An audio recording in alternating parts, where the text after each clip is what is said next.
Welcome to the Advisor Dads podcast, where we explore the intersection of family, finance, and decision making. Join us as we share insights from our experiences as financial advisors and dads, diving into strategies and tactics to help you navigate life's financial complexities with confidence. Ben Tusky is a private wealth advisor and the vice president of financial planning at SumPoint Investments, and Dave Rath is a wealth advisor and the chief investment officer at Continuum Wealth Advisors. The opinions expressed in this podcast do not necessarily reflect the opinions of SunPoint Investments or Continuum Wealth Advisors. No information on this podcast should be construed as investment advice. Securities or strategies discussed may be holdings or recommendations for clients of SunPoint Investments or Continuum Wealth Advisors. Now, onto the show. All right, welcome back to another episode of Advisor Dads. Ben, I know last time we spoke about not critiquing parenting strategies, but we're going to spend a good amount of time critiquing a parenting strategy today, right? We flip the script. What 2 weeks does to us is we decide to just change up the whole strategy and say, actually, you know what? Let's start being book critics and crack it down. So this is going to be an interesting one. I know there's going to be a lot of different opinions out there because everybody parents differently and everybody has their own philosophy, which I think is it's spectacular. And that's why generally I don't agree with parenting books at large because I it's so unique and individualized based on what works for your kids and your specific scenario. And that's why I usually don't really have great advice for people when they're about to have kids. I just say, you're going to figure it out. You're going to figure it out. And that's that. My advice for people who are just about to have their first child is make sure you have a good one-liner response to somebody asking you how you're sleeping, Yeah, because yeah. literally every single person in the world asks you how you're sleeping. So that's my go-to. Yeah, and you're gonna survive. I think the coolest thing about having kids is you really figure out how much you could do with like no sleep. Like how resilient you are as a human being. And when you're up 6 times throughout the night and you still have to go to work tomorrow, the house still has to get cleaned, dinner's got to be cooked, like you still got to go grocery. Like the fact that you could do all that pre-kid, you're like, what was I doing with all that free time? Like I was getting 8 hours every night, or maybe I was getting six because I could just do whatever the hell I wanted. Yeah. I don't know. Well, let's talk about this book. So I came across a conversation on X about this book that purports a parenting strategy, which is essentially the anti-parenting strategy, where you let your kids do whatever they want, eat whatever they want, stay on their iPads or screen time as long as they want. And I don't know if I'm not going to mention the name of the book, but I had to go look up the author to make sure it wasn't like three toddlers in a trench coat, right? That wrote this book to make sure that they're not putting out their wish list in a book format. So I sent you like the Amazon link. I didn't read the book.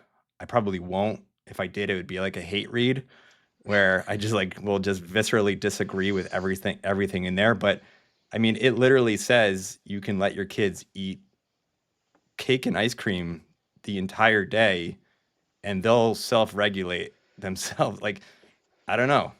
That doesn't work for me. No, there's actually so actually when you sent me the book, I originally thought like because you didn't send me the link, you had just sent me like the title and the premise. And it's funny, I was in the kitchen with my wife and I read it, and we both were like, "Huh, that's crazy!" Like, can you imagine that? And then the link came through, and I was like, "Oh my God, this is a real book! Like, it's on Amazon." And like people read this and probably subscribe to this idea because a professional wrote it. And like I I just know like so last weekend, for example, we went to Wildwood for the polar bear plunge and went away with two other families. We had a really good time. But our kids are just like very different when like we're away and they're allowed to like kind of run free and we're eating more junk food, we're eating out more. And just for 2 days, it's it's chaos. And it takes probably 3 or 4 days to get us like back into routine. Now, if we just pulled off the Band-Aid and said we're we'll let them do whatever, whenever, Like James would never go to bed. It's already hard enough to get him to go to sleep. He would never go to bed. Oh, that's in the book too. It says there's no bedtime. Yeah, they just go to bed whenever they want. So I I want to know what this person's house looks like Right. because it's got to be mayhem. Just kids hopped up on sugar, running around, not going to bed or going to bed whenever they want. I can't even imagine it. So the one thing that and our friends of ours, their kids, like when they get home from school, like they have to watch like a TV show. Like that's their thing. Like we'll be outside, like, oh yeah, we're going outside playing. They're like, we have to, the kids are like, we have to watch a TV show. And my wife always says that's because they've made it such, like the parents have made it such a big deal. Whereas like when the kids get home from school, first of all, now Avery is like fried from kindergarten. So she's just like kind of wants to veg out. If it's warm and nice outside, she's like ready to roll outside. But we just like don't we try not to make things a big deal. Like, okay, you want to hang out on your iPad after school? You just you know, we're learning all day for the past 7 hours. You want to sit down and decompress on your iPad and sit and play with your Barbies? I don't, doesn't matter to me. But if you give them like our kids the choice between going outside and staying on their tablets, they almost always choose to go outside. And my wife always says to me, it's because we don't make it a big deal. And that probably relates a little bit to the premise of that book, of where you're not like over-indexing to things. But on the contrary to that, when it comes to diet, not that we're like some like health freaks, but my wife and I eat like relatively healthy because we want to take care of our bodies. So we're pretty cautious about like the amount of sugar that the kids are taking in a day. Not like reading the backs of like the nutritional facts, but it's like, hey, how are we making sure that you're getting enough protein in the day? Because when you're not getting protein, your body's not regulating correctly. Like it's those things that we just talk about generally out loud. Again, James would eat little bites, chocolate mini muffins for every meal all day, every day. That's what, if he could choose, that's what he would do. And that's the biggest drawback of this parenting style for me is the health implications. Like sugar is not good for you. You are going to screw up your kid's diet. You're going to screw up your kid's future by pumping him full of sugar because of course he's going to choose sugar, right? And there's going to be long-term health implications for that. I don't care how much he self-regulates. And I was reading some excerpts from the book. Some guy did a review of it on Twitter, and I mean, he says, "Oh, he gets tired of eating ice cream and puts it down and doesn't come back to it for until the next day." Like, yeah, but he already consumed 200 grams of sugar, and he's a Right. 40-pound child. Like, it's terrible. Like, it's terrible long-term implications. So, again, as long as you have your kids' best interest in mind, and I think it just also bleeds into like a larger picture at some point in their lives kids are going to learn that there are limits and boundaries. Like that is part of being part of a society, right? Like, how is it going to be when they show up to their first job and they're like, oh, I stayed up till 3 last night and I slept in till 11 because I was tired and nobody tells me what to do. Like, at some point, they're going to learn that and they're going to have to conform. So, I don't know if this book is like some railing against just societal norms in general, but like we all have to participate in that as like functioning members of society. It honestly actually goes against what we talked about on the last episode with Jocko Willink's book of like self-discipline, self-reliance, and teaching that to your kids at an early age. Like you are going to have to hold yourself accountable at some point. And I'm not saying at 4, 6, 8 years old is the time that you're going to have to learn all those lessons, but setting the right boundaries and the right expectations for your kids does go a long way. And I'm sure you and Monique have seen this when you're out with other parents who do a little bit more of that free reign mentality. It's a lot harder to hang out with those groups of people. They just operate differently and their kids just run a little bit rampant. And then it's always uncomfortable. Either you're going to have to parent somebody else's kid or you're gonna have to explain to your kids that no, we don't do that. Like those are our rules. You know those rules. And a friend Ben and I, who just actually subscribed to our channel today, but we always say like our barometer for hanging out with other families is when we're done. If my wife and I look at each other and we're like, that was easy. Like that's it. That's the only thing. Was it easy? If it was easy, we will be hanging out again. We spend a lot of time with the Lofredo family because it's kids get along really well. Parenting styles are the same level of discipline, expectation of behaviors. It's it's just easy. I have a story for that. Over the summer, one of our neighbors has two children roughly the same age as mine, a little bit younger. And we had hung out with him and his wife and their children previously. And he had texted me and said, "Hey, we need to get together again." So, not the biggest fan of him in general. Like our personalities don't really mesh, but I was at home by myself with the children, with my two kids. Monique was out doing something, and I was like, you know what? Let me just get this out of the way, right? Let him bring his kids over. It was nice out. We can go on the trampoline in the backyard. So I invited him over, and his kids are like Tasmanian devils, just going through my house, just throwing toys on the floor and then walking away and leaving the toys just scattered on the floor. And I was like, all right, let's go outside, guys. Let's get you into an open field so that you don't ruin too much stuff. So we go out there, and I'm pushing my kids on the swing, and his kids just go inside. And I'm sitting there talking to him. In the back of my mind, I'm like, your children are inside my house right now, ruining at things. Like, why aren't you doing anything about this? And so we end up going inside, and it looked like a bomb just went off. I have video of it. It's crazy. And then he was like, "All right, well, nice seeing you. We're gonna head out." And then doesn't even offer to help me pick up. Oh my Right? His kids just came in, ruined everything, and then he just like pieced out. And so I have never like I actually ran into him in the store the other day, but I never want to hang out with him and his family ever again because that's like you said, was that easy? No, because I had to sit there and clean up after his kids in my own house. So God. I'm totally with you on that. It's challenging. And I think that that's like I think it's a result of lack of discipline and lack of accountability. And accountability doesn't need to be the same for the 3-year-old, 5-year-old, 9-year-old. There's obviously all look different. And again, this is not saying that we have it all together over here because there's plenty of times where we could, hey, it's been a long day, eat whatever you want. Honestly, I can't, I don't have the energy to sit here and argue with you. Just you tell me what you want and I'll make it. And by make it, I mean I'll probably put it in the microwave or the stovetop thing and be done. But yeah, as far as hanging out with friends, it's either easy or it doesn't happen because that's just not how I'm going to spend my free Yeah. time. I think there's a spectrum of being like a militaristic family Sure. where there is no autonomy. There's nothing that the kids can do that is outside of the box.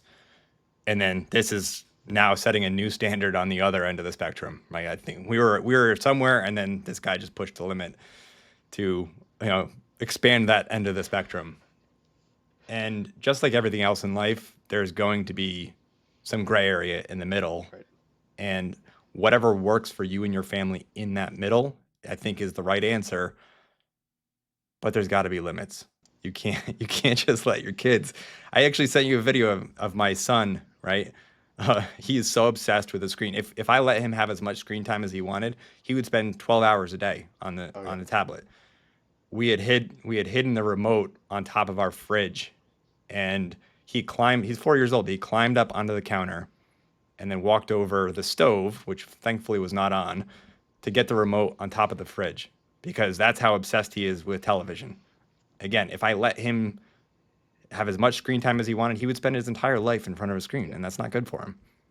Yeah, absolutely. I think the best part of that video is like him tiptoeing across the counter. Like you could hear a pin drop in that room. He was like, I cannot let anybody hear me. And he's like a snake just like slithers off the counter onto the floor and he's like, I got it. Yeah, It's a great line. I agree with the spectrum. You just can't like remove one end of the spectrum and let it just like fall off a cliff. Yeah. So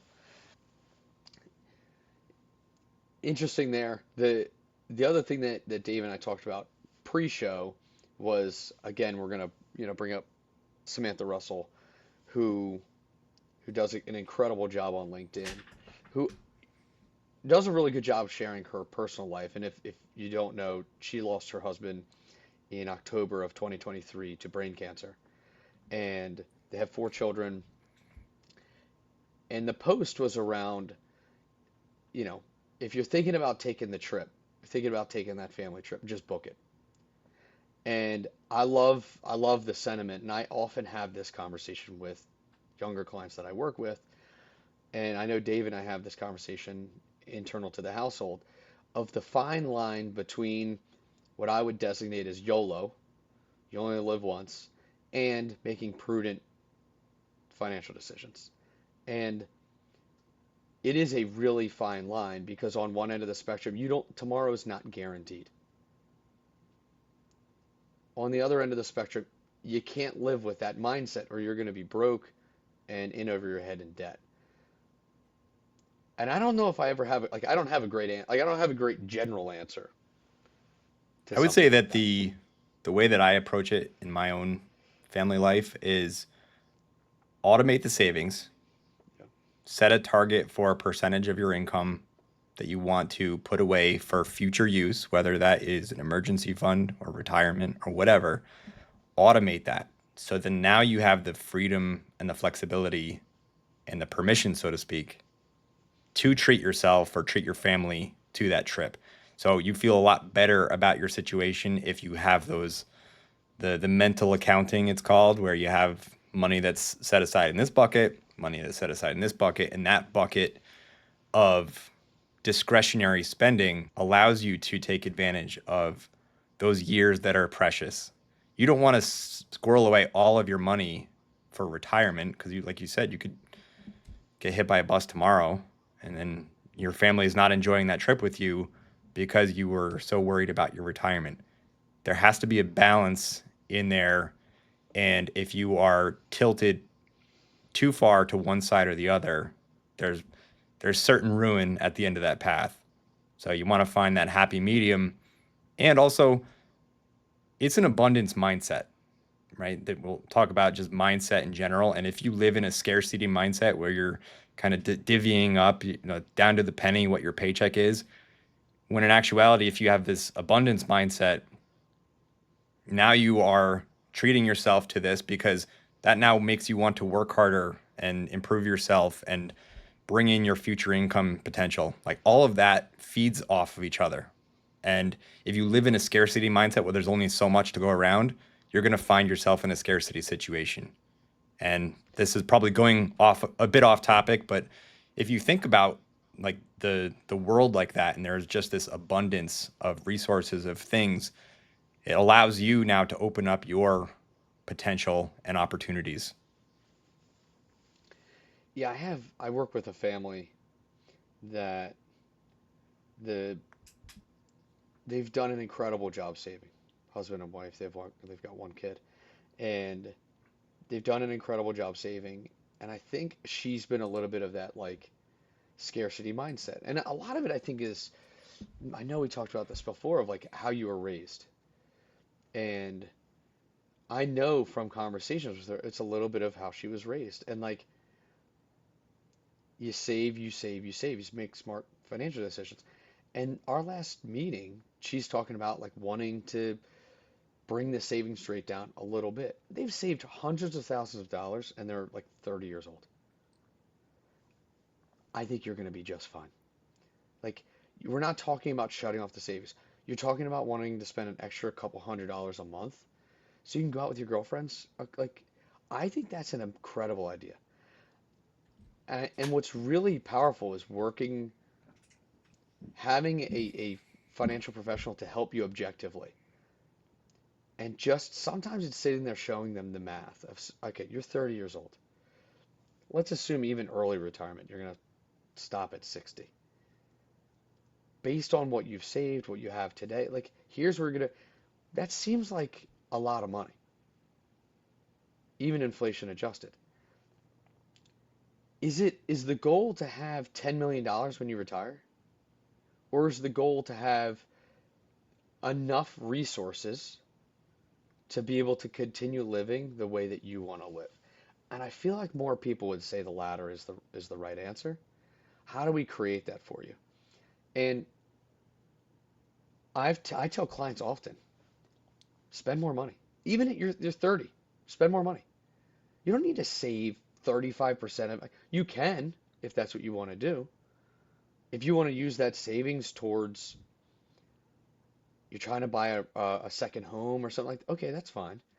But if you're not going on vacation because you are trying to save 35% so you could retire at 65, like I don't know. I think that there's definitely better balance there. And and yeah, and I don't think I've shared this before, but you had shared before about like how you were raised with and what you knew about your parents' financial situation. I didn't know much. I just knew it was bad. And I've told my wife this because she's always like, "Why are you so obsessive about finances?" And I think it's just like the experience that I had as a kid, and it was when 08, 09 hit, and I was in high school. I didn't have my license yet, and gas skyrocketed to like four something a gallon. And my dad was like, I don't know how you say this to your kid, like couldn't drive me to my friend's house. He was like, I can't afford gas. And that was when it like hit me like a ton of bricks. Like, whoa, we're in really bad shape. And exactly to that point, not long after that conversation, he died in 2011 unexpectedly. And it's like, yeah, a lot of what's happened in my life is, or a lot of how I treat finances today is because of what's happened to me. And it's good that I have the balance of Mary Kate because she's like, hey, like last weekend, I would have been like, whoa, we didn't set aside this money because we kind of decided on the Wildwood thing last minute. And, she's like, look, you know, here's what the projected cost of it is. Here's the money sitting on the sideline. Like we're in a good position. Like we're fine. And like having that balance of that conversation, because me, I would just stand all the time. I would save, save, save, save, save. And it kind of runs contrary to our profession, but life is not lived on a spreadsheet, right? You don't walk across the pearly gates and they're not going to like audit your finances that you did in your life and say, "Oh, you spent way too much on interest expense." Right? You should have paid down that debt sooner. So you should have drawn Social Security at a different time, right? Because after you're gone, yeah, if there's a legacy you want to leave behind or charitable causes or whatever, but people are so obsessed with like maximizing dollars that they Yep. forget what those dollars are used for, which is utility, right? Right. It's not a scorecard. As much as people want dollars to be a scorecard for their lives, we work with somebody that has more money than he can ever spend, and he's still pinching pennies. That it's like you can't take it with you. Okay, Right. maybe if your goal is to leave a large amount to your kids, I don't even know if that's the best thing, but what do you want to do with this money? Like, what do you want to do with this pile of money? That's what money is used for, is the utility of it, so that you can exchange it for a good or a service that makes your life more enjoyable or makes your children's life more enjoyable. And a lot of people get lost in that because we've been so conditioned to save money for retirement. You need your retirement. Well, what happens if retirement never comes? Or what Yeah. happens if you retire, you die day one, and now you have all these millions of dollars that just sitting there? It's also like you're in the prime point of your life to be experiencing some of these things around the world or whatever your like enjoyment looks like. I don't know, like at 65 years old, I know that there's always these fringe cases where people are like, oh, they're going skydiving and still going down double black diamonds. Okay, but let's look at that across like a spectrum. They're in the 0.01%. And if you don't take advantage of this stuff when you're younger, I feel like it just fuels that regret down the line. Because I read a quote yesterday actually that was perfectly timed with Samantha Russell's post, and it was like, you don't regret the things that you did. You regret the things that you didn't do. And not going on that vacation. Again, this is not Dave and I sitting here saying go YOLO and swipe the credit card for 10 grand and take a backpacking trip through Europe. That's not it. Those kids from But that book from the first segment, they'll do that. yeah, yeah, yeah. They'll do that because they have no rules. They'll just be They in do whatever mountains they of want. debt. But we are saying that like the savings rate, these guidelines, they're just guidelines at the end of the day. Finding what works for you in your specific situation. If you're saving and putting money away for future needs, excellent. That's what we think you should be doing. In excess of that, you should be trying to just do what you want to be doing and maximize your life. If it's going on vacation, great. My aunt, my aunt doesn't enjoy that. She loves having a nice TV, nice sneakers, and a nice car. That's what she really enjoys. That's what you should spend your money on then. And I would, everybody's going to be different, but I think a good rule of thumb is spend on experiences instead of things, Right. because those memories are going to last forever versus a TV that's going to break or a house that you grow out of or don't like anymore. All that stuff comes and goes, but you'll never forget the trip that you took with your kids to Disney World. Yeah, I'm with you on experiences. And again, I think it's sometimes just sitting down to look at the numbers. I have a lot of clients that the one particular that I was talking about before, when she sees it, when she sees it and hears it come from me, not from her husband, when it comes from me, and she sees it on screen to say like, okay, here's your savings rate compounded, and we use a low rate of return. Like, here's what the future looks like. We are still hitting these targets that you're looking for, and sometimes just seeing the graphic of, okay, all right, now I get it. And the framing of the conversation is really important too. Of again, there's only two utilities with money. It's either use it or give it away. There's no other option. So you have to pick one of the two. Mm-hmm. How do you use it? Yeah, I couldn't agree more. Um, all right, I'm blanking on our third topic. Well, something happened this last week that half the country was happy about, half the country was not so happy about. I think everybody knows what we're referring to, but we wanted to kind of give a financial perspective of the change of administration. And we are not going to get political. We're not going to touch any third rails here because, frankly, it doesn't matter.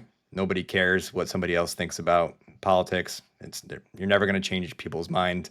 Right. So what we wanted to do is just kind of talk about things that we're paying attention to in our world and how that might affect your investments, how it might affect your savings, all of that stuff.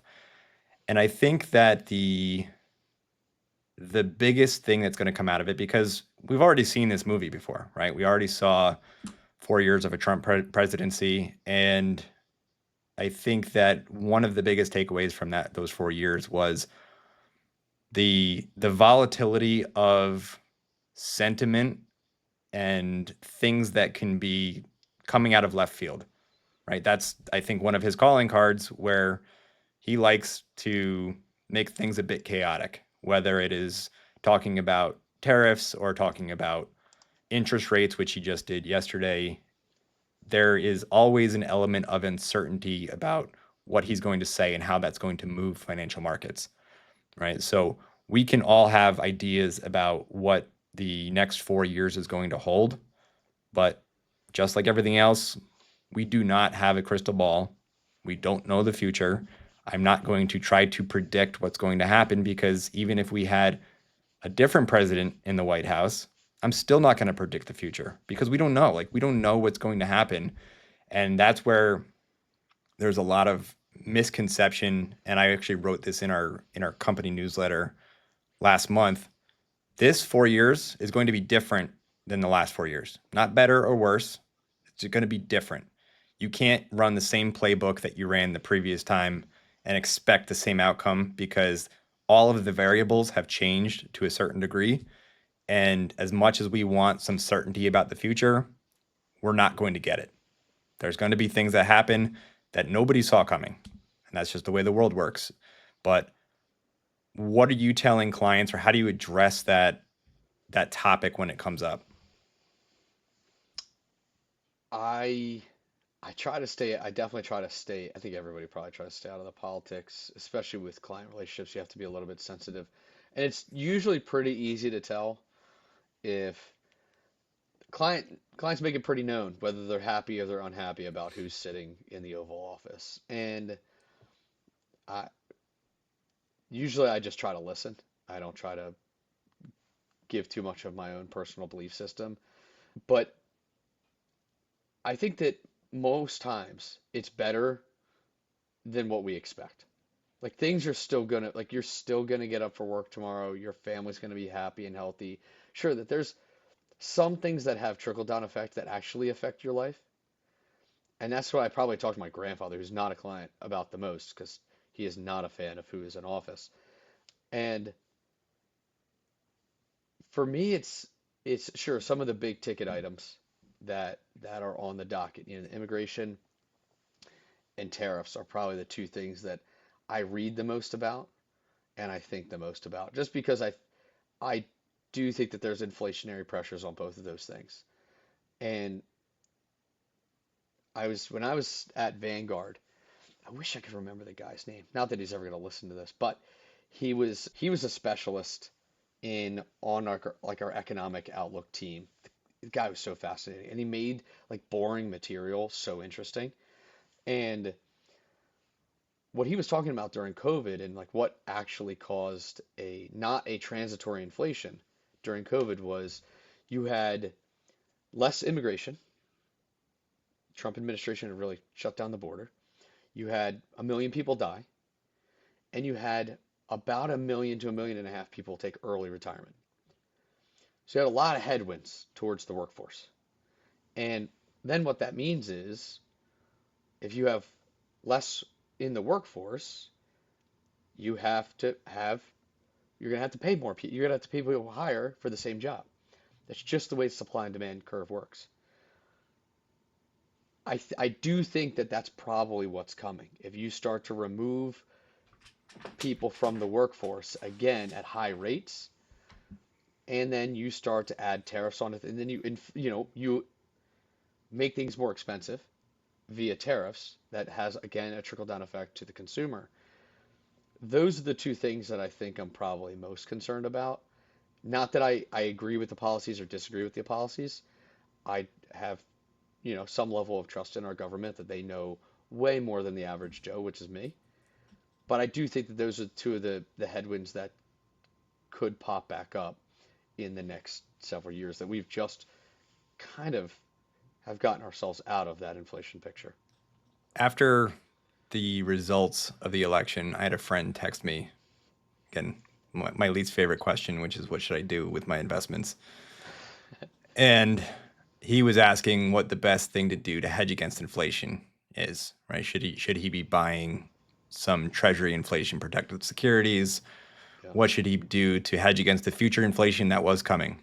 And I think one of the biggest mistakes that people make is doing some sort of if then analysis with their investments. If this happens, then this is going to happen. Because even if you nail the first half of that if then statement, the second half is so hard to predict. Yeah. I will use 2022 as a glaring example of that, where if you thought, or if you knew ahead of time that inflation was going to be running rampant, most people would have just bought TIPS or Treasury inflation protected securities. What they didn't account for was the rise in interest rates more than engulfed any value that you got from the change in the principal value of those tips. And so you saw tips down, I think, 10% that year. Yeah. Ironically, one of the best performing assets in 2022 was the US dollar. In a in a year that the dollar was depreciating because inflation was high, one of the best performing asset classes was the US dollar. And that's one of the hardest things for people to grasp is they want this nice linear trail of the logic that they have and saying, okay, if Trump is president, then inflation is going to be higher, then I should buy this to profit from it. It doesn't work like that. And it's where a lot of people run into trouble because then you look at things less objectively. You want to be right instead of make money, which is contrary to what we should be doing with our investments because people want to be telling the story to themselves and to others that I was right the whole way and I made money from it. The problem is that last step is the hardest part. And once it starts to go against them, now they're much more focused on continuing the narrative that they've told themselves and the narrative that they've discussed with their friends because eventually they'll be proved right. Right. And there's a common saying is, I mean, you're not, if you're, I wasn't wrong. I was early. No, Right. you were Right. wrong. Like that's the same thing. And if people are investing in a way that makes the world make sense to them and that follows that path of logic that I talked about, it's so hard to nail the second half of that equation because there's so many other variables that you are just not even considering. So, big takeaway, doesn't matter who's in the White House. My business partner says this all the time. We come to work the next day, we invest your money, we manage the portfolio according to the rules that we have in place. And politics, I've heard this before from a different investment advisor. Politics has a zero weight in our portfolio. Does not matter. What matters is the stuff that moves markets and the things that we can control. And we can't control who's in the White House. Doesn't matter of the opinion that you have of that person. We have to come to work and manage investments just like we would any other day. Yeah, and I think to jump onto that train as well. I think the probably the line I use often is it doesn't like any piece of legislation that gets put in, tariffs, no tariffs, whatever, like tariffs, but Apple is excluded, whatever it is, it doesn't really matter. Microsoft is going to figure out a way to make money. That's their job. They have to do it like their life depends on it because their lives do depend on it. So I trust that these companies around the globe are trying their best, regardless of who is in what seat, to make as much money and be as profitable as possible. And they're going to do it with whatever. If the corporate tax rate goes to 40%, they're going to figure out a way to make money paying tax on 40%. So that's why, yeah, I mean, the politics has a 0% weight in the portfolio is a good one. I'm actually going to start using that with clients. We always just talk about like, we don't, I hate using like, oh, long-term investing, but like that's what it is. When it comes down to it, like, we're not investing for this president, the next president. We're investing for your life, Yeah. your specific situation. That's what matters to us. And yeah, we're picking investments in a diversified way that we think are going to do the best for you over the next 10, 20, 30 years, not over the next 48 months. Because honestly, like we've said 100 times, even the best of the best can't get this right. Why even try to play in some of those in those games? Like, let's stick with the long-term strategy and do what we know works. I had I'll end on this, but I know we're running out of time. I had a post on LinkedIn before the election, I think it was, because we advisors love those red and blue charts in election years, showing that it really doesn't matter. There's a lot of the more factors that go into stock market returns during a certain administration. I went the other way and looked at the thematic investments based on an administration and the clean energy ETF during the Biden administration was down 60%. Yeah, I saw this. And I think he was easily the most green friendly president and their administration rolled out a ton of stuff that should have helped the that industry, and that ETF was down 60%. And just to rub salt in the wound, you saw coal stocks have some of their best 4-year performance in those 4 years. So again, if you think you have the beat on what's going to do well based on policies, and even if you get those policies right, the investment result is so far removed from what you think because there are other factors that are involved. And marijuana legislation was another good one, right? Marijuana Yeah. legislation passed. Those were the hottest stocks in 2018. They're like 90% off their highs right now. Yep. No pun intended. So it's just it's being humble enough to accept that nobody knows those answers, and the Right. minute that you think that you do, you should probably consult a professional about that. Yeah, get talked off the ledge and just uh, stay out of the game. Stay out of that game. It's the guys over at Animal Spirits talk about it often of like there's so much information and there's so much randomness going on behind the scenes that I think Michael Batnick said it the one day. If you looked at the market any day and tried to explain to me why it did what it did, he was like, you have no idea. You may know 10 to 20% of it. The other 80 to 90 is totally out of your hands, and you couldn't fathom why it did what it did. And those like some of the smartest people over Ritholtz saying that stuff, and you're like, okay, and you think you, the average person, can go onto Google and get this information and be able to trade off of it because Joe or Donald or whoever it was said that they were going to pass an infrastructure bill to fix all the bridges in the United States.